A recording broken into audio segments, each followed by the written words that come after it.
नमस्कार, सत श्री अकाल, आदाब। मेरा नाम मनदीप पुनिया है ਤੇ ਤੁਸੀਂ ਸੁਣ ਰਹੇ ਹੋ ਪੰਜਾਬੀ ਰੇਡੀਓ USA। ਮੈਂ ਇੱਕ ਵਾਰ ਫਿਰ ਹਾਜ਼ਰ ਹਾਂ ਨਵੇਂ ਬੁਲਟਨ ਦੇ ਨਾਲ ਤੇ ਸ਼ੁਰੂਆਤ ਕਰਦੇ ਹਾਂ ਅੱਜ ਦੀ ਮੁੱਖ ਖਬਰਾਂ ਤੋਂ। ਹਰਿਆਣਾ ਦੇ ਵਿੱਚ ਮਨੋਹਰ ਲਾਲ ਖੱਟਰ ਦੀ ਹੋਈ ਵਧਾਈ। ਬੀਜੇਪੀ ਨੇ ਲਾਇਆ ਨਵਾਂ ਸੀਐਮ। ਨਵੇਂ ਸੀਐਮ ਵਜੋਂ ਨਾਇਬ ਸਿੰਘ ਸੈਣੀ ਨੇ ਅੱਜ ਚੰਡੀਗੜ੍ਹ ਦੇ ਰਾਜ ਭਵਨ 'ਚ ਲਈ ਸ਼ਪਥ। ਇੰਡੀਅਨ ਫਾਈਟਰ ਪਲੇਨ ਤੇਜਸ ਦੁਰਘਟਨਾ ਵਿੱਚ ਹੋਇਆ ਕ੍ਰੈਸ਼। ਦੱਸਿਆ ਜਾ ਰਿਹਾ ਹੈ ਕਿ ਜੈਸਲਮੇਰ ਵਿੱਚ ਇਹ ਦੁਰਘਟਨਾ ਵਾਪਰੀ ਹੈ ਅਤੇ ਪਾਇਲਟ ਸੇਫ ਹੈ। ਪੱਛਮੀ ਬੰਗਾਲ ਦੀ ਮੁੱਖ ਮੰਤਰੀ ਮਮਤਾ ਬੈਨਰਜੀ ਨੇ CNRC ਦੀ ਨੋਟੀਫਿਕੇਸ਼ਨ ਤੇ ਕਮੈਂਟ ਕਰਦਿਆਂ ਕਿਹਾ ਹੈ ਕਿ ਉਹ ਆਪਣੇ ਸੂਬੇ 'ਚ ਇਸ ਕਾਨੂੰਨ ਨੂੰ ਲਾਗੂ ਨਹੀਂ ਹੋਣ ਦੇਣਗੇ ਅਤੇ ਨਾ ਹੀ ਉੱਥੇ ਕੋਈ ਡਿਟੈਂਸ਼ਨ ਸੈਂਟਰ ਮੁਸਲਮਾਨਾਂ ਵਾਸਤੇ ਬਣਨ ਦੇਣਗੇ। ਆਂਧਰ ਪ੍ਰਦੇਸ਼ ਦੀ ਵੱਡੀ party TDP Telugu Desam party ਅਤੇ BJP ਦਾ ਅਲਾਇੰਸ ਹੋ ਗਿਆ ਹੈ। ਉੱਥੇ BJP ਤੇਲਗੂ ਦੇਸ਼ਮ ਪਾਰਟੀ ਨਾਲ ਮਿਲ ਕੇ ਚੋਣ ਲੜੂਗੀ ਅਤੇ ਉਹਨਾਂ ਦਾ ਮੁੱਖ ਚਿਹਰਾ ਚੰਦਰਬਾਬੂ ਨਾਇਡੂ ਹੋਣਗੇ।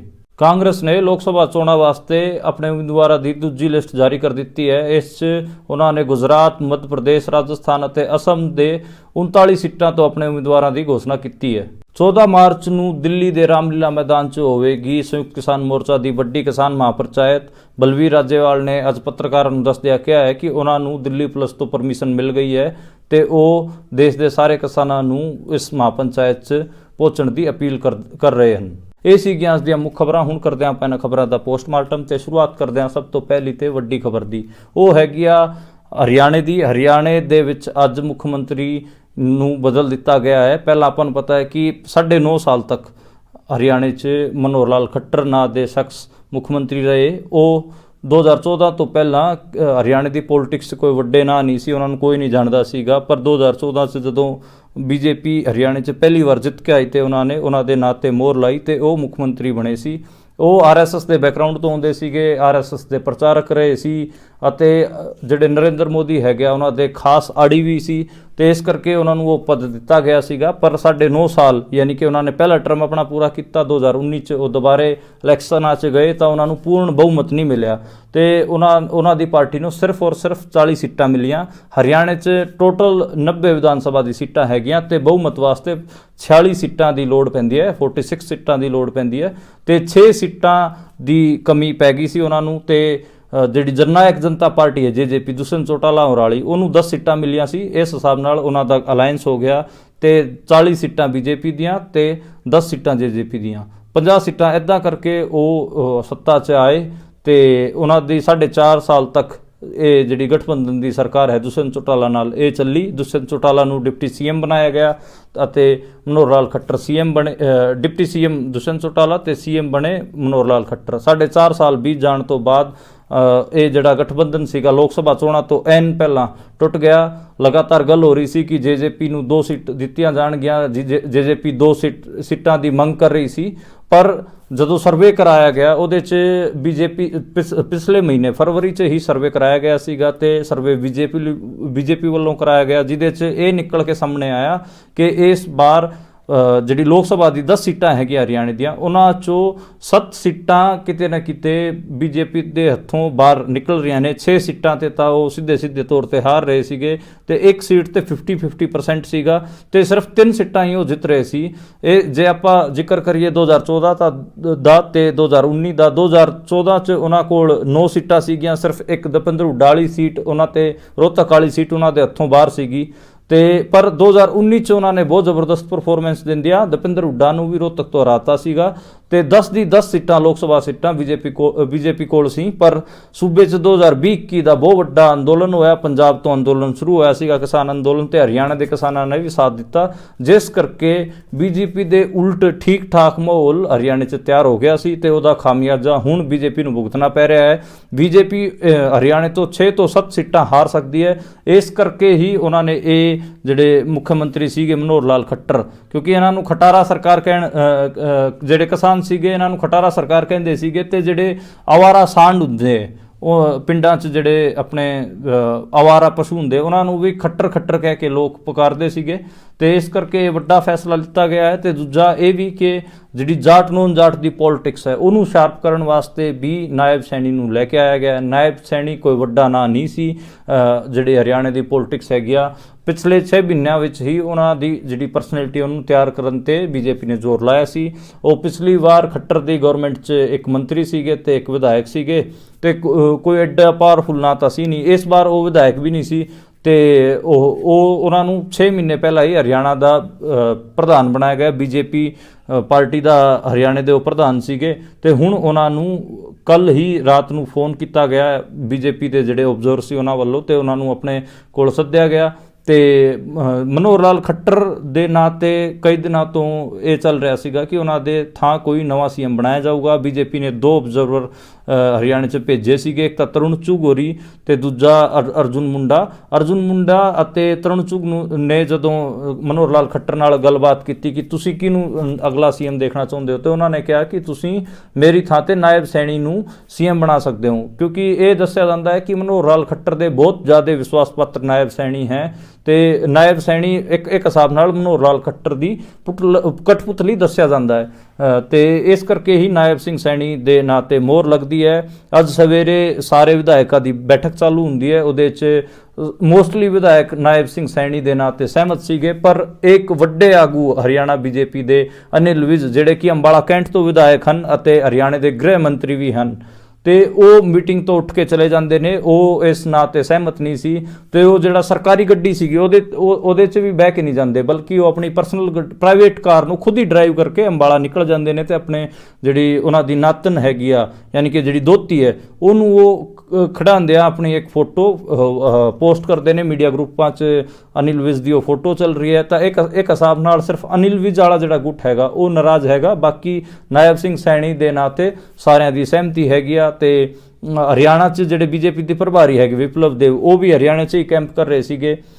ਮੋਟਾ ਦੁਪਹਿਰ 2 ਵਜੇ ਤੱਕ ਇਹ ਸਾਰਾ ਕੁਝ ਫਾਈਨਲ ਹੋ ਜਾਂਦਾ ਹੈ। 2 ਵਜੇ ਦੇ ਨੇੜੇ ਤੇੜੇ ਵਿਧਾਇਕ ਦਲ ਦੀ ਬੈਠਕ ਖਤਮ ਹੁੰਦੀ ਹੈ। ਅਸੀਂ ਰਾਜ ਭਵਨ ਦੇ ਸਾਹਮਣੇ ਹੀ ਖੜੇ ਸੀ, ਅਸੀਂ ਸਾਰੇ ਹਰਿਆਣੇ ਦੇ ਪੱਤਰਕਾਰ ਪੰਜਾਬ ਦੇ ਪੱਤਰਕਾਰ ਉੱਥੋਂ ਹੀ ਇਸ ਦਿਨ ਭਰ ਰਿਪੋਰਟਿੰਗ ਕਰ ਰਹੇ ਸੀਗੇ ਤੇ ਉਹ ਫਿਰ ਲਕਸ਼ਮਣ ਯਾਦਵ ਜਿਹੜੇ ਕਿ ਕੋਸਲੀ ਤੋਂ ਵਿਧਾਇਕ ਹਨ ਉਹ ਨਿਕਲ ਕੇ ਬਾਹਰ ਆਉਂਦੇ ਨੇ ਤੇ ਉਹਨਾਂ ਨੇ ਕਿਹਾ ਕਿ ਅਸੀਂ ਨਾਇਬ ਸੈਣੀ ਨੂੰ ਆਪਣਾ ਵਿਧਾਇਕ ਦਲ ਦਾ ਨੇਤਾ ਆਗੂ ਚੁਣ ਲਿਆ ਤੇ ਉਸ ਤੋਂ ਬਾਅਦ ਸਾਰੇ ਰਾਜ ਭਵਨ ਵੱਲ ਨਿਕਲ ਜਾਂਦੇ ਨੇ। ਸ਼ਾਮੀ 5 ਵਜੇ ਦੇ ਨੇੜੇ ਤੇੜੇ ਇਹ ਜਿਹੜਾ ਕਾਰਿਆਕਰਮ ਸੀਗਾ ਇਹ ਸ਼ੁਰੂ ਹੋਇਆ। ਸ਼ਪਥ ਸਮਾਰੋਹ ਜਿਹਨੂੰ ਕਹਿੰਦੇ ਆ, ਉੱਥੇ ਓਥ ਦਵਾਈ ਗਈ ਨਾਇਬ ਸੈਣੀ ਨੂੰ ਤੇ ਅਸੀਂ ਵੀ ਉੱਥੇ ਹੀ ਮੌਜੂਦ ਸੀਗੇ। ਅਸੀਂ ਦੇਖ ਰਹੇ ਸੀ, ਬੋਡੀ ਲੈਂਗੁਏਜ ਵੀ ਅਸੀਂ ਪੜ੍ਹਨ ਦੀ ਕੋਸ਼ਿਸ਼ ਕੀਤੀ ਤੇ ਜਿਹੜੇ ਹਰਿਆਣੇ ਦੇ ਬੀਜੇਪੀ ਦੇ ਆਗੂ ਸੀਗੇ ਬਹੁਤ ਉਹਨਾਂ 'ਚ ਬਹੁਤ ਲੋ ਕੌਨਫੀਡੈਂਸ ਸੀ, ਸਾਰਿਆਂ ਦੇ ਚਿਹਰੇ ਮੋਹਰੇ ਉਤਰੇ ਹੋਏ ਸੀ ਕਿਉਂਕਿ ਸਾਰਿਆਂ ਨੂੰ ਕੱਲ ਰਾਤ ਤੱਕ ਨਹੀਂ ਪਤਾ ਸੀਗਾ ਕਿ ਬੀਜੇਪੀ ਵਾਲੇ ਇਹ ਐਡਾ ਵੱਡਾ ਖੇਡ ਕਰ ਦੇਣਗੇ। ਇਸ ਤੋਂ ਪਹਿਲਾਂ ਆਪਾਂ ਨੂੰ ਪਤਾ ਹੈ ਕਿ ਨਵੰਬਰ 2023 'ਚ ਜਦੋਂ ਮੱਧ ਪ੍ਰਦੇਸ਼ ਦੇ ਅਤੇ ਰਾਜਸਥਾਨ ਦੇ ਛੱਤੀਸਗੜ੍ਹ ਦੇ ਚੋਣ ਸੀਗੇ ਉੱਥੇ ਵੀ ਬੀਜੇਪੀ ਵਾਲਿਆਂ ਨੇ ਵੱਡੇ ਖੇਲ ਕੀਤੇ ਨੇ। ਛੱਤੀਸਗੜ੍ਹ 'ਚ ਸਾਬਕਾ ਮੁੱਖ ਮੰਤਰੀ ਡਾਕਟਰ ਰਮਨ ਸਿੰਘ ਵੱਡਾ ਨਾਂ ਸੀਗੇ, 15 ਸਾਲ ਸੀਐਮ ਰਹੇ ਬੀਜੇਪੀ ਤੋਂ ਤੇ ਇਸ ਵਾਰ ਜਦੋਂ ਬੀਜੇਪੀ ਜਿੱਤੀ ਤਾਂ ਉਹਨਾਂ ਦਾ ਹੀ ਵੱਡਾ ਰੋਲ ਮੰਨਿਆ ਜਾ ਰਿਹਾ ਸੀ ਤੇ ਇਹ ਕਿਹਾ ਜਾ ਰਿਹਾ ਸੀਗਾ ਕਿ ਡਾਕਟਰ ਰਮਨ ਸਿੰਘ ਹੀ ਛੱਤੀਸਗੜ੍ਹ ਦੇ ਅਗਲੇ ਮੁੱਖ ਮੰਤਰੀ ਹੋਣਗੇ, ਪਰ ਉਹਨਾਂ ਦੇ ਨਾਂ 'ਤੇ ਬੀਜੇਪੀ ਸਹਿਮਤ ਨਹੀਂ ਹੋਈ। ਅਮਿਤ ਸ਼ਾਹ ਤੇ ਨਰਿੰਦਰ ਮੋਦੀ ਨੇ ਉਹਨਾਂ ਦੀ ਥਾਂ ਕੋਈ ਦੂਸਰਾ ਸੀਐਮ ਬਣਾਤਾ। ਇੱਦਾਂ ਹੀ ਮੱਧ ਪ੍ਰਦੇਸ਼ 'ਚ ਹੋਇਆ, ਸ਼ਿਵਰਾਜ ਸਿੰਘ ਚੌਹਾਨ ਦੇ ਨਾਂ 'ਤੇ ਹੀ ਪਾਰਟੀ ਉੱਥੇ ਚੋਣ ਲੜੀ ਸੀਗੀ। 15 ਸਾਲ ਲਗਾਤਾਰ ਉਹਨਾਂ ਨੇ ਸੱਤਾ ਭੋਗੀ, ਵੱਡਾ ਨਾਂ ਸੀਗੇ, ਬੀਜੇਪੀ ਦੇ ਵੱਡੇ ਆਗੂ ਸੀਗੇ, ਪਰ ਉਹਨਾਂ ਦੀ ਥਾਂ 'ਤੇ ਮੋਹਨ ਲਾਲ ਯਾਦਵ ਨੂੰ ਸੀਐਮ ਬਣਾਤਾ ਜਿਹੜੇ ਕਿ 3rd ਤੇ 4th ਲੈਵਲ ਟਾਈਪ ਲੀਡਰ ਸੀਗੇ। ਉਹਨਾਂ ਦਾ ਕੋਈ ਵੱਡਾ ਨਾਂ ਨਹੀਂ ਸੀ, ਕੋਈ ਉਹਨਾਂ ਕੋਲ ਅਹੁਦਾ ਪਦ ਕੁਝ ਵੀ ਨਹੀਂ ਰਿਹਾ, ਪਰ ਮੋਹਨ ਲਾਲ ਯਾਦਵ ਨੂੰ ਸੀਐਮ ਬਣਾਤਾ ਗਿਆ। ਰਾਜਸਥਾਨ 'ਚ ਵੀ ਇਹੀ ਹੋਇਆ। ਰਾਜਸਥਾਨ 'ਚ ਜਿਹੜੇ ਕਿ ਮੁੱਖ ਮੰਤਰੀ ਹੈਗੇ ਆ ਭਜਨ ਲਾਲ ਸ਼ਰਮਾ, ਇਹਨਾਂ ਨੂੰ ਕੋਈ ਵੀ ਨਹੀਂ ਜਾਣਦਾ ਸੀਗਾ ਤੇ ਇਹਨਾਂ ਨੂੰ ਸੀਐਮ ਬਣਾਤਾ ਗਿਆ ਤੇ ਇਹਨਾਂ ਦੇ ਦੋਵਾਂ ਦੇ ਬੈਕਗ੍ਰਾਉਂਡ ਆਰਐਸਐਸ ਤੋਂ ਸੀਗੇ। ਦੋਵੇਂ ਪ੍ਰਚਾਰਕ ਦੇ ਤੋਂ ਜਿਹੜੇ ਭਜਨ ਲਾਲ ਸ਼ਰਮਾ ਹੈਗੇ ਆਰਐਸਐਸ ਦੇ ਵਿੱਚ ਇਹ ਲਗਾਤਾਰ ਕੰਮ ਕਰਦੇ ਰਹੇ ਨੇ ਤੇ ਵਿਸ਼ਵਾਸ ਪਾਤਰ ਮੰਨੇ ਜਾਂਦੇ ਸੀਗੇ ਅਮਿਤ ਸ਼ਾਹ ਤੇ ਨਰਿੰਦਰ ਮੋਦੀ ਤੇ ਉਹਨਾਂ ਨੂੰ ਰਾਜਸਥਾਨ ਦਾ ਸੀਐਮ ਬਣਾਤਾ ਗਿਆ ਤੇ ਉੱਥੇ ਵਸੁੰਧਰਾ ਰਾਜੇ ਨੂੰ ਖੁੱਡੇ ਲੈਣ ਲਾਤਾ ਗਿਆ। ਵਸੁੰਧਰਾ ਰਾਜੇ ਆਪਾਂ ਨੂੰ ਪਤਾ ਕਿ 2 ਵਾਰ ਦੀ ਸੀਐਮ ਰਾਜਸਥਾਨ 'ਚ 10 ਸਾਲ ਉਹ ਲਗਾਤਾਰ ਬੀਜੇਪੀ ਦੀ ਸੀਐਮ ਰਹਿ ਚੁੱਕੀ ਹੈ ਤੇ ਉਹਨਾਂ ਨੂੰ ਖੁੱਡੇ ਲੈਣ ਲਾਤਾ। ਇਹ ਕੁਝ ਆਪਾਂ ਨੂੰ ਹਰਿਆਣੇ 'ਚ ਦੇਖਣ ਨੂੰ ਮਿਲਿਆ। ਇਸ ਹਿਸਾਬ ਨਾਲ ਇਹ ਲੱਗਦਾ ਆਪਾਂ ਨੂੰ ਕਿ ਜਿਹੜੇ ਅਮਿਤ ਸ਼ਾਹ ਤੇ ਨਰਿੰਦਰ ਮੋਦੀ ਹੈਗੇ ਆ ਉਹ ਆਪਣੇ ਤੋਂ ਇਲਾਵਾ ਕਿਸੇ ਨੂੰ ਵੀ ਕੋਈ ਸਪੇਸ ਦੇਣ ਲਈ ਤਿਆਰ ਨਹੀਂ ਹੁੰਦੇ। ਜੇ ਉਹਨਾਂ ਨੂੰ ਕੋਈ ਲੱਗਦਾ ਹੈ ਕੋਈ ਸੀਐਮ ਬਦਲਣਾ ਹੁੰਦਾ ਤਾਂ ਉਹ ਐ ਚੁਟਕੀਆਂ 'ਚ ਬਦਲ ਦਿੰਦੇ ਨੇ, ਤੇ ਕੋਈ ਜਰਾ ਮੜਾ ਜਿਹਾ ਵੀ ਨਹੀਂ ਸੋਚਦੇ ਕਿ ਉਹ ਉੱਥੇ ਜੇ ਸੀਐਮ ਬਦਲ ਰਹੇ ਕੀ ਪ੍ਰਭਾਵ ਪਊਗਾ ਕੀ ਨਹੀਂ ਪ੍ਰਭਾਵ ਪਊਗਾ। ਜੇ ਮੇਰੇ ਤੋਂ ਪੁੱਛੋ ਹਰਿਆਣੇ 'ਚ ਕੀ ਪ੍ਰਭਾਵ ਪਊਗਾ, ਇਹਦਾ ਉਲਟਾ ਪ੍ਰਭਾਵ ਪਊਗਾ, ਕਿਉਂਕਿ ਜਿਹੜੇ ਮਨੋਹਰ ਲਾਲ ਖੱਟਰ ਸੀਗੇ ਇਹਨਾਂ ਕਰਕੇ ਜਿਹੜੇ ਸ਼ਹਿਰੀ ਵੋਟ ਸੀਗੀ ਹਰਿਆਣੇ 'ਚ ਉਹ ਕਿਤੇ ਨਾ ਕਿਤੇ ਬੀਜੇਪੀ ਨੂੰ ਪੈਂਦੀ ਸੀਗੀ, ਕਿਉਂਕਿ ਇਹ ਅਰੋੜਾ ਖੱਤਰੀ ਕਾਸਟ ਤੋਂ ਆਉਂਦੇ ਨੇ ਤੇ ਅਰੋੜਾ ਖੱਤਰੀ ਜ਼ਿਆਦਾਤਰ ਸ਼ਹਿਰਾਂ 'ਚ ਸੈਟਲ ਹੈਗੇ ਹਰਿਆਣੇ 'ਚ, ਤੇ ਇਸ ਕਰਕੇ ਜਿਹੜੀ ਸ਼ਹਿਰੀ ਬਣੀਆਂ ਦੀ ਵੋਟ ਸੀ, ਅਰੋੜਾ ਖੱਤਰੀਆਂ ਦੀ ਵੋਟ ਸੀਗੀ ਤੇ ਸ਼ਹਿਰੀ ਵੋਟ ਸੀਗੀ, ਜਮਾਰਮਤ ਵੋਟ ਸੀਗੀ, ਉਹ ਬੀਜੇਪੀ ਨੂੰ ਪੈਂਦੀ ਸੀਗੀ। ਤੇ ਗੁੜਗਾਉਂ ਵੱਡਾ ਸ਼ਹਿਰ ਹੈ, ਕਰਨਾਲ ਵੱਡਾ ਸ਼ਹਿਰ ਹੈ, ਰੋਹਤਕ ਵੱਡਾ ਸ਼ਹਿਰ ਹੈ, ਅੰਬਾਲਾ ਵੱਡਾ ਸ਼ਹਿਰ ਹੈ, ਤੇ ਆਪਾਂ ਨੂੰ ਪਤਾ ਹੈ ਕਿ ਜਿੰਨੇ ਵੀ ਸ਼ਹਿਰ ਸੀਗੇ ਹਰਿਆਣੇ 'ਚ ਉੱਥੇ ਬੀਜੇਪੀ ਜਿੱਤ ਕੇ ਨਿਕਲਦੀ ਸੀਗੀ, ਤੇ ਕਿਤੇ ਨਾ ਕਿਤੇ ਮਨੋਹਰ ਲਾਲ ਖੱਟਰ ਸ਼ਹਿਰੀ ਵੋਟਾਂ ਨੂੰ ਆਪਣੀ ਤਰਫ ਅਟਰੈਕਟ ਕਰਦੇ ਸੀਗੇ। ਜਦ ਕਿ ਆਪਾਂ ਨਾਇਬ ਸੈਣੀ ਦੀ ਪਰਸਨੈਲਿਟੀ ਨੂੰ ਦੇਖੀਏ ਤਾਂ ਨਾਇਬ ਸੈਣੀ ਓਬੀਸੀ ਕਾਸਟ ਤੋਂ ਆਉਂਦੇ ਨੇ। ਆਪਾਂ ਨੂੰ ਪਤਾ ਕਿ ਹਰਿਆਣੇ 'ਚ ਸੈਣੀ ਕਾਸਟ ਹੈਗੀ ਆ, ਓਬੀਸੀ 'ਚ ਹੈਗੀ ਆ, ਤੇ ਉਹ ਰੂਰਲ ਉਹਨਾਂ ਦਾ ਬੈਕਗਰਾਊਂਡ ਹੈਗਾ, ਐਗਰੀਕਲਚਰ ਪਰਿਵਾਰ ਤੋਂ ਆਉਂਦੇ ਨੇ, ਕਿਸਾਨ ਫੈਮਿਲੀ ਤੋਂ ਆਉਂਦੇ ਨੇ, ਤੇ ਇਸ ਕਰਕੇ ਉਹਨਾਂ ਦੀ ਕਿਤੇ ਨਾ ਕਿਤੇ ਜਿਹੜੀ ਐਕਸੈਪਟੈਂਸ ਹੈਗੀ ਆ ਉਹ ਅਰਬਨ ਵੋਟਾਂ 'ਚ ਨਹੀਂ ਹੈ, ਤੇ ਉਹਦਾ ਖਾਮਿਆਜ਼ਾ ਬੀਜੇਪੀ ਨੂੰ ਭੁਗਤਣਾ ਪਊਗਾ। ਤੇ ਇੱਕ ਹਿਸਾਬ ਨਾਲ ਇਹ ਉੱਦਾਂ ਦਾ ਹੀ ਫਿਨੋਮਨਾ ਹੋ ਗਿਆ ਜਿਵੇਂ ਪੰਜਾਬ 'ਚ ਕੈਪਟਨ ਅਮਰਿੰਦਰ ਵੇਲੇ ਕੀਤਾ ਸੀ। ਕਾਂਗਰਸ ਨੇ ਆਪਾਂ ਨੂੰ ਪਤਾ ਕਿ 3 ਮਹੀਨੇ ਪਹਿਲਾਂ ਹੀ ਸੀਐਮ ਬਦਲਤਾ ਸੀਗਾ, ਚੰਨੀ ਨੂੰ ਸੀਐਮ ਬਣਾਇਆ, ਅਮਰਿੰਦਰ ਸਿੰਘ ਨੂੰ ਬਾਏ ਬਾਏ ਕਹੀ ਕਾਂਗਰਸ ਨੇ, ਤੇ ਉਹਦਾ ਹਸ਼ਰ ਕੀ ਹੋਇਆ ਲੋਕ ਸਭਾ ਚੋਣਾਂ 'ਚ ਆਪਾਂ ਨੂੰ ਪਤਾ ਹੀ ਹੈ ਕਿ ਪਾਰਟੀ ਸਿਰਫ ਔਰ ਸਿਰਫ ਮਤਲਬ ਆਪਣੇ ਮੂਲ ਤੋਂ ਘੱਟੋ ਘੱਟ 70% ਦੇ ਨੇੜੇ ਤੇੜੇ ਪਾਰਟੀ ਨੂੰ ਡੈਂਟ ਪਿਆ। ਇਹੀ ਕੁਝ ਬੀਜੇਪੀ ਨਾਲ ਵੀ ਹੋ ਸਕਦਾ। ਬੀਜੇਪੀ 40 ਤੋਂ 10 ਜਾਂ 15 ਸੀਟਾਂ ਤੇ ਸਿਕੁੜ ਸਕਦੀ ਹੈ, ਤੇ ਵੱਡਾ ਡੈਂਟ ਕਿਤੇ ਨਾ ਕਿਤੇ ਬੀਜੇਪੀ ਨੂੰ ਲੱਗ ਸਕਦਾ ਹੈ। ਪਰ ਇਹ ਤਾਂ ਕਿਆਸ ਹੀ ਹੈ, ਇਹ ਸਾਡੇ ਵਰਗਿਆਂ ਦੀ ਓਬਜ਼ਰਵੇਸ਼ਨਾਂ ਹੀ ਨੇ। ਅਸਲ ਤਾਂ ਆਪਾਂ ਨੂੰ ਅਕਤੂਬਰ ਮਹੀਨੇ 'ਚ ਪਤਾ ਲੱਗੂਗਾ ਜਦੋਂ ਹਰਿਆਣੇ ਦੇ ਚੋਣ ਹੋਣਗੇ। ਪਰ ਕੀ ਇਹ ਜਿਹੜਾ ਫੈਸਲਾ ਹਰਿਆਣਾ ਦੇ ਵਿਧਾਨ ਸਭਾ ਚੋਣਾਂ ਨੂੰ ਦੇਖ ਕੇ ਲਿਆ ਗਿਆ? ਮੇਰੇ ਹਿਸਾਬ ਨਾਲ ਨਹੀਂ। ਇਹ ਵਿਧਾਨ ਸਭਾ ਚੋਣਾਂ ਨੂੰ ਨਹੀਂ, ਲੋਕ ਸਭਾ ਚੋਣਾਂ ਨੂੰ ਦੇਖ ਕੇ ਲਿਆ ਗਿਆ ਡਿਸੀਜਨ ਹੈਗਾ ਕਿ ਸਾਨੂੰ ਹਰਿਆਣੇ ਦੀ 10 ਸੀਟਾਂ 'ਚੋਂ ਘੱਟੋ ਘੱਟ 7 ਜਾਂ 8 ਸੀਟਾਂ ਮਿਲਣ। ਬੀਜੇਪੀ ਦਾ ਇਹ ਥਿੰਕਿੰਗ ਪ੍ਰੋਸੈਸ ਸੀਗਾ, ਤੇ ਬੀਜੇਪੀ ਚਾਹੁੰਦੀ ਹੈਗੀ ਆ ਕਿ ਸਾਨੂੰ ਰੋਹਤਕ ਉਹਨਾਂ ਦੇ ਹੱਥੋਂ ਜਾ ਰਹੀ ਹੈ, ਉਹਦੀ ਉਹਨਾਂ ਨੂੰ ਕੋਈ ਪਰਵਾਹ ਨਹੀਂ, ਹਿਸਾਰ ਚਲੀ ਜਾਵੇ ਕੋਈ ਪਰਵਾਹ ਨਹੀਂ, ਕਿਉਂਕਿ ਉੱਥੇ ਕਿਸਾਨ ਅੰਦੋਲਨ ਤੇਜ਼ ਸੀਗਾ। ਪਰ ਉਹਨਾਂ ਕੋਲ ਇੱਦਾਂ ਦੀਆਂ ਸੀਟਾਂ ਵੀ ਉਹਨਾਂ ਦੇ ਹੱਥੋਂ ਛਿਟਕ ਰਹੀਆਂ ਸੀਗੀਆਂ ਜਿਹਨੂੰ ਉਹ ਟ੍ਰੈਡੀਸ਼ਨਲੀ ਆਪਣੀ ਸੀਟਾਂ ਮੰਨਦੇ ਨੇ। ਜਿਵੇਂ ਅੰਬਾਲੇ ਦੀ ਸੀਟ ਹੈਗੀ ਆ, ਉੱਥੇ ਉਹਨਾਂ ਨੂੰ ਲੱਗ ਰਿਹਾ ਸੀਗਾ ਕਿ ਜਾਟ ਪਲੱਸ ਮੁਸਲਮ ਪਲੱਸ ਸਿੱਖ, ਇਹ 3 ਇੱਦਾਂ ਦੇ ਕੰਬੀਨੇਸ਼ਨ ਸੀਗੇ ਕਿ ਇਹ ਸਾਨੂੰ ਵੋਟ ਨਹੀਂ ਪਾਣਗੇ ਤੇ ਸਾਡੀ ਅੰਬਾਲੇ ਦੀ ਸੀਟ ਅਸੀਂ ਹਾਰਾਂਗੇ। ਜਿਵੇਂ ਯਮੁਨਾਨਗਰ ਦਾ ਏਰੀਆ ਅੰਬਾਲੇ ਦੇ, ਆਪਾਂ ਨੂੰ ਸਾਰਿਆਂ ਨੂੰ ਪਤਾ ਕਿ ਉੱਥੇ ਮੁਸਲਮ ਗੁੱਜਰ ਹੈਗੇ ਆ, ਉਹ ਵੀ ਬੀਜੇਪੀ ਦੇ ਖਿਲਾਫ ਹੈਗੇ ਆ। ਜੱਟਾਂ ਦੇ ਵੀ ਠੀਕ ਠਾਕ ਪਿੰਡ ਹੈਗੇ ਯਮੁਨਾਨਗਰ ਅੰਬਾਲੇ ਦੇ ਰੀਜਨ 'ਚ, ਤੇ ਸਿੱਖ ਪੋਪੂਲੇਸ਼ਨ ਵੀ ਠੀਕ ਠਾਕ ਹੈਗੀ ਆ। ਤੇ ਇਹ ਤਿੰਨੋਂ ਕੰਬੀਨੇਸ਼ਨ ਕਿਤੇ ਨਾ ਕਿਤੇ ਅੰਬਾਲੇ ਸੀਟ ਤੋਂ ਬੀਜੇਪੀ ਨੂੰ ਹਰਾ ਰਹੇ ਸੀ। ਇਸ ਕਰਕੇ ਦੂਜੀ ਸੀਟ ਕਰਨਾਲ 'ਚ ਵੀ ਆਪਾਂ ਨੂੰ ਪਤਾ ਹੈ ਸਿੱਖ ਪੋਪੂਲੇਸ਼ਨ ਅਸੰਧ ਇਲਾਕੇ 'ਚ ਹੈਗੀ ਆ, ਜੱਟਾਂ ਦੀ ਪੋਪੂਲੇਸ਼ਨ ਠੀਕ ਠਾਕ ਹੈਗੀ ਆ, ਤੇ ਮੁਸਲਮਾਨਾਂ ਦੀ ਪੋਪੂਲੇਸ਼ਨ ਵੀ ਥੋੜੀ ਬਹੁਤ ਹੈ। ਤੇ ਇਹ ਤਿੰਨੋਂ ਕੰਬੀਨੇਸ਼ਨ ਕਰਨਾਲ 'ਚ ਵੀ ਇਹ ਲੱਗ ਰਹੇ ਸੀਗੇ। ਤੇ ਕੁਰੂਕਸ਼ੇਤਰ ਤੋਂ ਆਮ ਆਦਮੀ ਪਾਰਟੀ ਕੋਲ ਉਹ ਸੀਟ ਹੈ, ਉੱਥੋਂ ਸੁਸ਼ੀਲ ਗੁਪਤਾ ਲੜਨਗੇ, ਉੱਥੇ ਵੀ ਉਹਨਾਂ ਨੂੰ ਸੰਕਟ ਛਿੜ ਰਿਹਾ ਸੀਗਾ।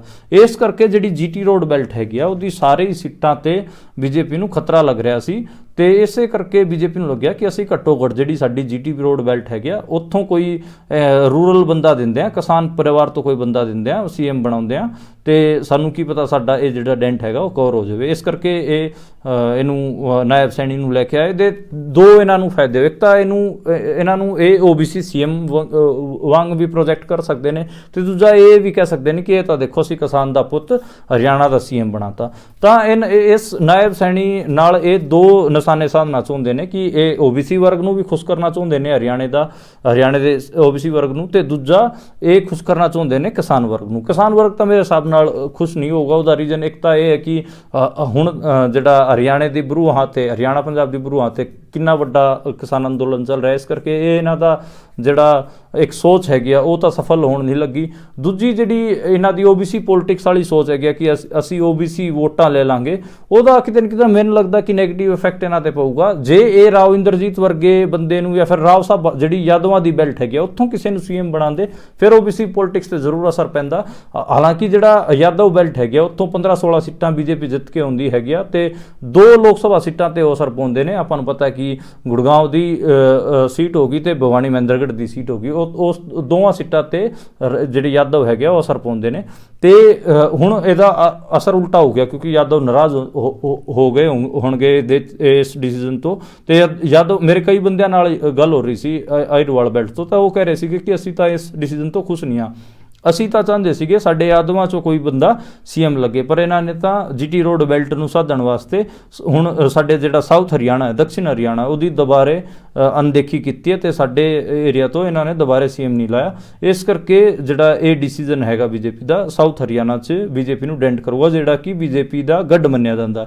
ਇਹ ਜਿਹੜਾ ਇਹਨਾਂ ਦਾ ਇਹ ਕੋਸ਼ਿਸ਼ ਕਰ ਰਹੇ ਨੇ ਕਿ ਅਸੀਂ ਜਿਹੜੇ ਸਾਡੇ ਕੋਲ ਬੁੱਤ ਹੈਗੇ ਉਹਨਾਂ ਨੂੰ ਕੋਈ ਦੂਜਾ ਨਵਾਂ ਰੰਗ ਪੇਂਟ ਕਰਕੇ ਤੁਹਾਡੇ ਅੱਗੇ ਪੇਸ਼ ਕਰ ਦਈਏ ਤਾਂ ਕੀ ਪਤਾ ਸਾਡਾ ਪ੍ਰੋਡਕਟ ਚੱਲ ਨਿਕਲੇ। ਹੁਣ ਮੈਨੂੰ ਲੱਗਦਾ ਕਿ BJP ਦੀ ਦੁਕਾਨ ਤੋਂ ਹਰਿਆਣੇ ਦੇ ਲੋਕ ਸਮਾਨ ਨਹੀਂ ਖਰੀਦਣਗੇ ਤੇ ਉਹਨਾਂ ਦੀ ਦੁਕਾਨ ਮੇਰੇ ਹਿਸਾਬ ਨਾਲ ਵਿਧਾਨ ਸਭਾ ਚੋਣਾਂ 'ਚ ਤਾਂ ਬੰਦ ਹੋਣੀ ਹੈ, ਲੋਕ ਸਭਾ ਚੋਣਾਂ 'ਚ ਵੀ ਇਹ ਖਾਸਾ ਹੀ ਨੁਕਸਾਨ 'ਚ ਰਹਿਣਗੇ। ਇਹਨਾਂ ਨੂੰ ਘੱਟੋ ਘੱਟ 6 ਤੋਂ 7 ਸੀਟਾਂ ਦੀ ਜਿਹੜੀ ਮਾਰ ਹੈ ਉਹ ਹਰਿਆਣੇ 'ਚ ਪਊਗੀ।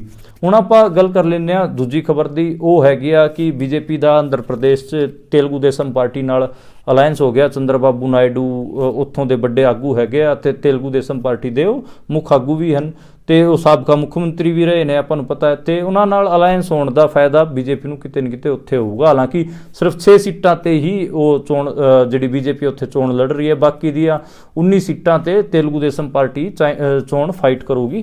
ਹਾਲਾਂਕਿ ਇੱਕ ਛੋਟੀ ਜੀ ਪਾਰਟੀ ਹੈਗੀ ਆ ਉੱਥੇ ਜਿਹਨੂੰ ਉਹ 1-2 ਸੀਟ ਹੋਰ ਦੇ ਦੇਣਗੇ। ਇਹੀ ਮੋਟਾ ਆਂਧਰ ਪ੍ਰਦੇਸ਼ ਤੋਂ ਨਿਕਲ ਕੇ ਆ ਰਿਹਾ। ਹਾਲਾਂਕਿ ਆਂਧਰ ਪ੍ਰਦੇਸ਼ ਵੱਡਾ ਸੂਬਾ ਹੈਗਾ ਤੇ ਉਹ ਸਾਊਥ ਦੀ ਪੋਲਿਟਿਕਸ ਤੇ ਉਹਦਾ ਠੀਕ ਠਾਕ ਅਸਰ ਪੈਂਦਾ ਤੇ ਇਸ ਕਰਕੇ BJP ਚਾਹ ਰਹੀ ਸੀਗੀ ਕਿ ਸਾਡਾ ਤੇਲੰਗਾਨਾ 'ਚ ਖਾਸਾ ਕੁਛ ਬਚਣਾ ਨਹੀਂ, ਤਮਿਲਨਾਡੂ 'ਚ ਵੀ ਅਸੀਂ ਹਾਰ ਕੇ ਨਿਕਲ ਰਹੇ ਹਾਂ, ਕੇਰਲ 'ਚ ਵੀ ਹਾਰ ਕੇ ਨਿਕਲ ਰਹੇ ਹਾਂ, ਘੱਟੋ ਘੱਟ ਆਂਧਰ ਪ੍ਰਦੇਸ਼ 'ਚ ਤਾਂ ਅਸੀਂ ਚਾਹੇ ਭਾਵੇਂ ਘੱਟ ਸੀਟਾਂ ਹੋਣ ਅਸੀਂ ਕੋਈ ਮਾੜਾ ਮੋਟਾ ਅਲਾਇੰਸ ਕਰਕੇ ਆਪਣਾ ਅੱਗੇ ਤੁਰੀਏ। ਤਾਂ ਇਸ ਕਰਕੇ ਉਹਨਾਂ ਨਾਲ ਜਿਹੜੇ ਤੇਲਗੂ ਦੇਸਮ ਪਾਰਟੀ ਹੈ ਉਹਨਾਂ ਨਾਲ ਇਹਨਾਂ ਨੇ ਸਿਰਫ 6 ਸੀਟਾਂ ਤੇ ਹੀ ਅਲਾਇੰਸ ਕਰ ਲਿਆ ਤੇ ਬਾਕੀ ਦੀਆਂ 19 ਸੀਟਾਂ ਤੇਲਗੂ ਦੇਸਮ ਪਾਰਟੀ ਉੱਥੇ ਲੜੂਗੀ।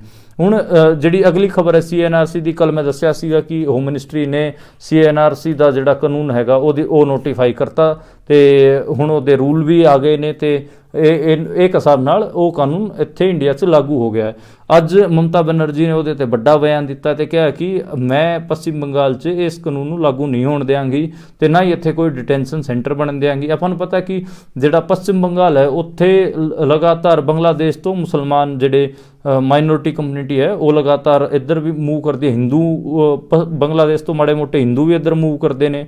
ਮਿਆਂਮਾਰ ਵਾਲੇ ਬਾਰਡਰ ਤੋਂ ਆਪਾਂ ਨੂੰ ਪਤਾ ਹੈ ਕਿ ਜਿਹੜੇ ਬੌਧ ਹੈਗੇ ਆ ਉਹ ਵੀ ਕਿਤੇ ਨਾ ਕਿਤੇ ਇੰਡੀਆ 'ਚ ਮੂਵ ਕਰਦੇ ਆ।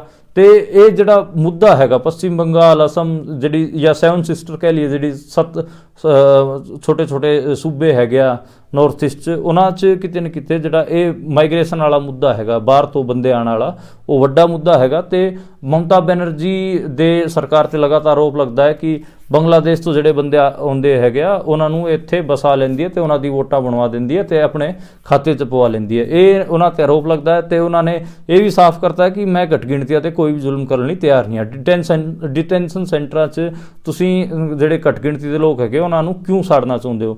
ਉਹਨਾਂ ਨੇ ਖਾਸੇ ਤਿੱਖੇ ਸਵਾਲ ਪੁੱਛੇ ਨੇ ਤੇ ਇਹ ਕਿਤੇ ਨਾ ਕਿਤੇ ਦਿਖਾਉਂਦਾ ਹੈ ਕਿ ਘੱਟ ਗਿਣਤੀਆਂ ਦੇ ਲਈ ਮਮਤਾ ਬੈਨਰਜੀ ਠੀਕ ਠਾਕ ਕਮਿਟਡ ਹੈਗੀਆਂ ਤੇ ਉਹ ਲਗਾਤਾਰ ਆਪਣੀ ਕਮਿਟਮੈਂਟ ਆਪਣੇ ਬਿਆਨਾਂ ਤੋਂ ਵੀ ਸ਼ੋਅ ਕਰ ਰਹੀਆਂ ਹਨ। ਤੇ ਹੁਣ ਆਪਾਂ ਜਿਹੜੀ ਅਗਲੀ ਖਬਰ ਹੈ ਉਹਦੇ ਤੇ ਮੂਵ ਕਰਦੇ ਹਾਂ, ਤੇਜਸ ਵਿਮਾਨ ਵਾਲੀ।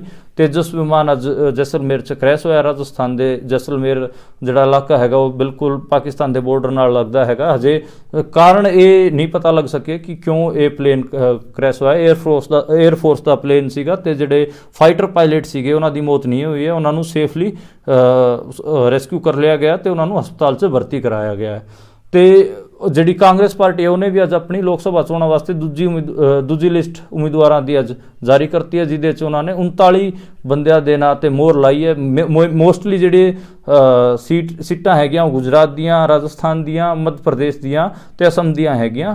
ਤੇ ਜਿਹੜੇ ਉਮੀਦਵਾਰਾਂ ਦੀ ਲਿਸਟ ਤੋਂ ਇਹ ਦੇਖਣ ਨੂੰ ਇਹ ਲੱਗ ਰਿਹਾ ਕਿ ਉਹਨਾਂ ਨੇ ਸੀਟਾਂ ਤਾਂ ਰਾਜਸਥਾਨ ਦੇ ਵਿੱਚ ਤਾਂ ਠੀਕ ਠਾਕ ਬੰਦਿਆਂ ਨੂੰ ਸੀਟਾਂ ਦਿੱਤੀਆਂ ਨੇ। ਮੱਧ ਪ੍ਰਦੇਸ਼ 'ਚ ਕੁਛ ਨਾਂ ਹੈਗੇ ਜਿਹੜੇ ਕਿ ਹਲਕੇ ਬੰਦੇ ਨੇ, ਪਤਾ ਨਹੀਂ ਉਹ ਜਿੱਤਣਗੇ ਨਹੀਂ ਜਿੱਤਣਗੇ। ਮੱਧ ਪ੍ਰਦੇਸ਼ 'ਚ ਮੈਂ ਕਈ ਨਾਵਾਂ ਤੋਂ ਸੰਤੁਸ਼ਟ ਨਹੀਂ ਹਾਂ। ਮੈਨੂੰ ਲੱਗਦਾ ਕਿ ਉੱਥੇ ਵਧੀਆ ਬੰਦਿਆਂ ਨੂੰ ਟਿਕਟਾਂ ਦਿੱਤੀਆਂ ਜਾ ਸਕਦੀਆਂ ਸੀ। ਤੇ ਅਸਮ ਤੇ ਗੁਜਰਾਤ 'ਚ ਵੀ ਠੀਕ ਠਾਣਾ ਹੈਗੇ ਆ। ਹਾਲਾਂਕਿ ਗੁਜਰਾਤ 'ਚ ਉਹਨਾਂ ਨੂੰ ਕੋਈ ਬਾਲਾ ਕੁਝ ਲੱਭਣਾ ਨਹੀਂ, ਉੱਥੇ ਉਹਨਾਂ ਦੀ ਹਾਰ, ਕਾਂਗਰਸ ਦੀ ਹਾਰ ਹੋਣੀ ਹੈ ਗੁਜਰਾਤ 'ਚ। ਰਾਜਸਥਾਨ 'ਚ ਫਾਈਟ ਬਣੂਗੀ, ਆਪਾਂ ਨੂੰ ਪਤਾ ਹੈ। ਉਹਦਾ ਰੀਜ਼ਨ ਇਹ ਹੈ ਕਿ ਜਾਟ ਕਮਿਊਨਿਟੀ ਹੈ ਉੱਥੇ, ਵੱਡੀ ਪਾਪੂਲੇਸ਼ਨ ਹੈ ਤੇ ਉਹ ਐਜੀਟੇਟਿਡ ਹੈਗੀ ਆ, ਕਿਸਾਨ ਅੰਦੋਲਨ 'ਚ ਪਾਰਟਿਸਿਪੇਟ ਕਰ ਰਹੀ ਹੈ। ਮੱਧ ਪ੍ਰਦੇਸ਼ 'ਚ ਵੀ ਕਿਤੇ ਨਾ ਕਿਤੇ ਬੀਜੇਪੀ ਹੀ ਸਟਰੋਂਗ ਬਣ ਕੇ ਨਿਕਲੂਗੀ ਤੇ ਉੱਥੇ ਕਾਂਗਰਸ ਦੇ ਬਾਲੇ ਹੱਥ ਪੈਰ ਲੱਗਣੇ ਨਹੀਂ। ਇਹਨਾਂ ਤੋਂ ਬਾਅਦ ਇੱਕ ਜਿਹੜੀ ਖਬਰ ਹੈਗੀ ਉਹ ਕਿਸਾਨ ਮੋਰਚੇ ਬਾਰੇ। ਆਪਾਂ ਨੂੰ ਪਤਾ ਹੈ ਕਿ ਹਰਿਆਣਾ ਪੰਜਾਬ ਦੀ ਬਰੂਹਾਂ ਤੇ ਕਿਸਾਨ ਅੰਦੋਲਨ ਚੱਲ ਰਿਹਾ, 13 ਫਰਵਰੀ ਤੋਂ ਚੱਲ ਰਿਹਾ। ਇਸੇ ਵਿੱਚ ਇੱਕ 14 ਮਾਰਚ ਦੀ ਕਾਲ ਹੈਗੀ ਆ, ਉਹ ਇਸ ਜਿਹੜਾ ਅੰਦੋਲਨ ਚੱਲ ਰਿਹਾ ਹਰਿਆਣਾ ਪੰਜਾਬ ਦੀ ਬਰੂਹਾਂ ਤੇ, ਇਹਨਾਂ ਬੰਦਿਆਂ ਦੀ ਨਹੀਂ, ਮਤਲਬ ਇਹ ਹੈਗੀ ਆ ਬਲਵੀਰ ਰਾਜੇਵਾਲ ਹੋਰਾਂ ਦੀ, ਜਿਹੜੇ ਕਿ ਇਸ ਅੰਦੋਲਨ 'ਚ ਪਾਰਟਿਸਿਪੇਟ ਨਹੀਂ ਕਰ ਰਹੇ।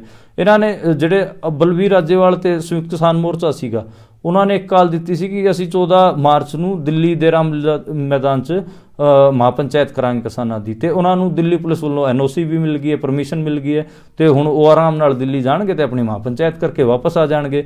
ਤੇ ਇੱਕ ਦੂਜੀ ਤਰਫ ਇਹ ਕਿਸਾਨ ਜਥੇਬੰਦੀਆਂ ਹੈਗੀਆਂ ਜਿਹੜੇ ਕਿ ਹਰਿਆਣਾ ਪੰਜਾਬ ਦੇ ਬਾਰਡਰਾਂ ਤੇ ਲੜ ਰਹੀਆਂ ਨੇ, ਇਹ ਦਿੱਲੀ ਜਾਣਾ ਚਾਹੁੰਦੀਆਂ ਨੇ, ਪਰ ਇਹਨਾਂ ਨੂੰ ਜਾਣ ਦਾ ਆਦੇਸ਼ ਕਿਹਾ, ਇਹਨਾਂ ਨੂੰ ਤਾਂ ਕਦਮ ਵੀ ਨਹੀਂ ਪੁੱਟਣ ਦੇ ਰਹੀ ਹਰਿਆਣਾ ਪੁਲਿਸ, ਤੇ ਗੋਲੀਆਂ ਵੀ ਚਲਾ ਰਹੀ ਹੈ, ਥਰੂ ਗੈਸ ਦੀ ਗੋਲੀ ਵੀ ਚਲਾ ਰਹੀ ਹੈ, ਸਾਰਾ ਕੁਝ ਹੈ। ਇਹ ਕਿਉਂ ਹੋ ਰਿਹਾ? ਇਹਦਾ ਰੀਜ਼ਨ ਇੱਕ ਇਹ ਹੈ ਕਿ ਇਹ ਜਿਹੜੇ ਬਾਰਡਰਾਂ ਤੇ ਬੈਠੇ ਹੈਗੇ ਇਹ ਕਿਸਾਨ, ਇਹ ਇੱਕ ਕਮਿਟਮੈਂਟ ਨਾਲ ਦਿੱਲੀ ਜਾ ਰਹੇ ਨੇ ਕਿ ਅਸੀਂ ਉਦੋਂ ਤੱਕ ਮੋਰਚਾ ਆਪਣਾ ਜਾਰੀ ਰੱਖਾਂਗੇ ਜਦੋਂ ਤੱਕ ਸਾਨੂੰ MSP ਕਾਨੂੰਨ ਦੀ ਗਾਰੰਟੀ ਨਹੀਂ ਮਿਲ ਜਾਂਦੀ, ਤੇ ਸਾਡੇ ਜਿਹੜੇ ਹੋਰ ਰਹਿੰਦੇ ਮਸਲੇ ਹੈਗੇ, ਲਖੀਮਪੁਰ ਖੀਰੀ ਦੇ ਜਿਹੜੇ ਕਿਸਾਨ ਸੀਗੇ ਉਹਨਾਂ ਦੇ ਨਿਆਂ ਦੀ ਗੱਲ ਹੋਵੇ ਜਾਂ ਹੋਰ ਦੂਜੀ ਮੰਗਾਂ ਹੋਣ, ਉਹ ਜਦੋਂ ਤੱਕ ਸਾਡੀਆਂ ਪੂਰੀਆਂ ਨਹੀਂ ਹੋ ਜਾਂਦੀ ਅਸੀਂ ਆਪਣਾ ਮੋਰਚਾ ਜਾਰੀ ਰੱਖਾਂਗੇ। ਤੇ ਦੂਜੀ ਜੇ ਆਪਾਂ ਉਹਨਾਂ ਵੱਲ ਦੇਖੀਏ, ਦੂਜਿਆਂ ਵੱਲ ਬਲਵੀਰ ਰਾਜੇਵਾਲ ਹੋਰਾਂ ਵੱਲ, ਸੰਯੁਕਤ ਕਿਸਾਨ ਮੋਰਚਾ ਵਾਲਿਆਂ ਵੱਲ, ਤੇ ਉਹਨਾਂ ਦੀ ਕੋਈ ਇੱਦਾਂ ਦੀ ਕਮਿਟਮੈਂਟ ਨਹੀਂ। ਉਹਨਾਂ ਦੀ ਤਾਂ ਕਮਿਟਮੈਂਟ ਸਿਰਫ ਇੰਨੀ ਕਿ ਅਸੀਂ ਜਾਵਾਂਗੇ ਇੱਕ ਦਿਨ ਵਾਸਤੇ, ਉੱਥੇ ਆਪਣੇ ਭਾਸ਼ਣਬਾਜ਼ੀ ਕਰਾਂਗੇ ਤੇ ਫਿਰ ਅਸੀਂ ਮੁੜ ਆਵਾਂਗੇ।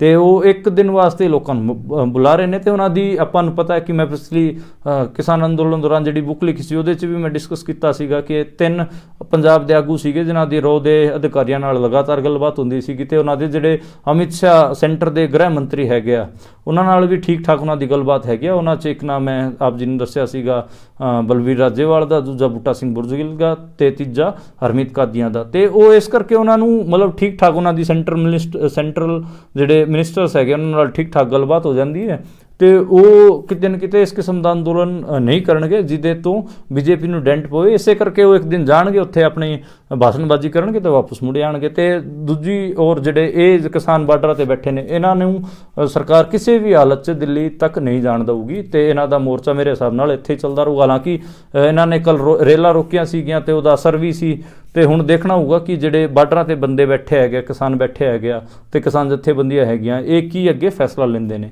ਤੇ ਇਹ ਮੋਟਾ-ਮੋਟਾ ਅੱਜ ਦਿਨ ਭਰ ਦਾ ਪੋਲੀਟੀਕਲ ਮਾਹੌਲ ਸੀਗਾ ਮੁਲਕ 'ਚ, ਤੇ ਇਹ ਪੋਲੀਟੀਕਲ ਖਬਰਾਂ ਸੀਗੀਆਂ ਜਿਨ੍ਹਾਂ ਦਾ ਮੈਂ ਆਪ ਜੀ ਅੱਗੇ ਵਿਸ਼ਲੇਸ਼ਣ ਵੀ ਪੇਸ਼ ਕੀਤਾ। ਤੇ ਹੁਣ ਆਪਾਂ ਕੱਲ ਦੁਬਾਰੇ ਮਿਲਾਂਗੇ ਇਸੇ ਤਰੀਕੇ ਦੀ ਖਬਰਾਂ ਨਾਲ, ਤੇ ਫਿਰ ਕਰਦੇ ਹਾਂ ਕੱਲ